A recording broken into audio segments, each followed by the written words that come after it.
नमस्कार, आप देख रहे हैं जनखबर। खबर देहरादून से है। उत्तराखंड में ब्यूरोक्रेसी और मंत्रियों के बीच विवाद की खबरें अक्सर आती हैं और अक्सर यह बात सुनने और देखने को मिलती है कि अफसर मंत्रियों और विधायकों की नहीं सुनते। ऐसा ही विवाद पिछले महीने सितंबर में भी सामने आया था, जब महिला बाल विकास विभाग में टेंडर में गड़बड़ी की बात सामने आई। फिर मंत्री रेखा आर्य और अपर सचिव षणमुगम और सचिव सौजन्या के बीच का विवाद सामने आया। दोनों तरफ से शिकायतें भी हुई और मामले में राजनीति भी हुई।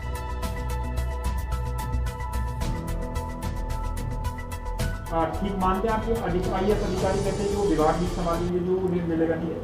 वैसे तो ये डबल इंजन की सरकार है और मैं समझता हूँ कि सरकार और शासन में समन्वय होना चाहिए, लेकिन वो समन्वय होता हुआ दिखाई नहीं दे रहा है। और जब समन्वय नहीं है तो निश्चित रूप से जो प्रदेश के मुख्यमंत्री हैं उनको भी आत्मावलोकन करने की आवश्यकता है।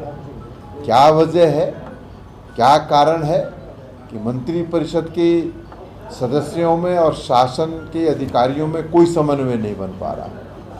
तो कहीं ऐसा तो नहीं है कि परोक्ष रूप से मुख्यमंत्री जी जो है वो संरक्षण देने का काम कर रहे हैं?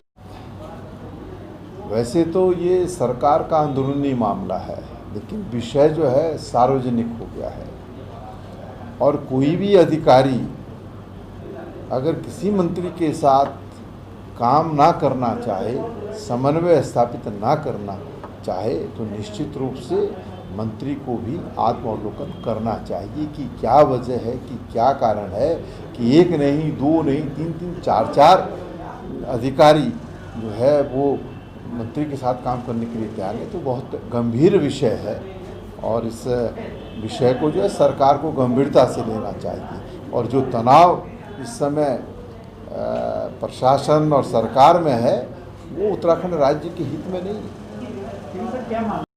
मुख्य सचिव मनीष पवार ने तो सीधे मना किया है कि वो नहीं जुड़ना चाहते। देखिए, मैं तो ये कह सकती हूँ कि जो बातें आप लोग मेरे से पूछ रहे हैं, ऐसा कहीं ना मेरी वार्ता उनसे हुई है, ना ऐसा कभी उन्होंने मुझे व्यक्त किया है। तो मैं उस बात पे क्या प्रतिक्रिया दूँ जब वो बात कहीं सीधा संवाद कायम ही नहीं हुआ है। तो मुझे नहीं लगता कि इसमें कोई रिएक्शन की कहीं कोई ज़रूरत है। और बाकी माननीय मुख्यमंत्री जी का विवेक है, जिसको जिम्मेदारी दें, स्वयं से सरकार की बात में जिसको जिम्मेदारी देंगे वो जिम्मेदारी से काम करेगा। मैम, इसमें ऐसा तो नहीं है आप जिस तरह से स्ट्रिक्ट होकर काम करवाती हैं, पहले राधा रतूड़ी, फिर षणमुगम, फिर सौजन्या, फिर अब मनीषा पवार के बाद अधिकारी नहीं चाहते कि दबाव उन पर बना रहे?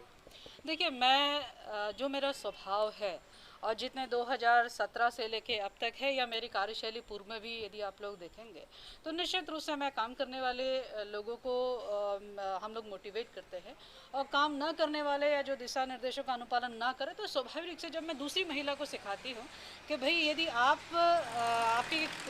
आपके अनुसार यदि चीज़ें नहीं है, या आपके अनुसार यदि आपके वो अधिकार है और उसका कोई हनन कर रहा है, तो निश्चित रूप से आवाज़ उठाइए। तो मुझे लगता है कि जो दिशा निर्देश मैंने दिए थे उसमें यदि अनुपालन नहीं है, और मैं तो स्वयं से चाहे किसी भी डिपार्टमेंट में हो, कोई भी मंत्री हो, यदि कोई अधिकारी बात नहीं सुनेगा तो निश्चित रूप से वो अपनी प्रतिक्रिया तो देगा ही देगा।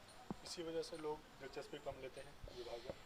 देखिए, मैं समझती हूँ कि किसी की दिलचस्पी, किसी का इंटरेस्ट है नहीं है, इसको लेकर मैं समझती हूँ किसी विभागों का चयन होना या ना होना तय होता है। तो मुझे तो नहीं लगता कि भाई ऐसा कभी कोई भी अधिकारी कहीं पे भी काम कर सकता है। हर अधिकारी, यदि कोई IAS है या कोई अधिकारी PCS है, जो उसका कार्य क्षेत्र है, वो चाहे किसी भी फील्ड का हो, वो उसमें परफॉर्म करके देना पड़ता है। मैं समझती हूँ वो ज़्यादा मापदंड का इशू वो ज़्यादा रहना चाहिए। तो देखा फर्क है कि माननीय मुख्यमंत्री जी जिसको तय कर दें, जो कोई काम करे।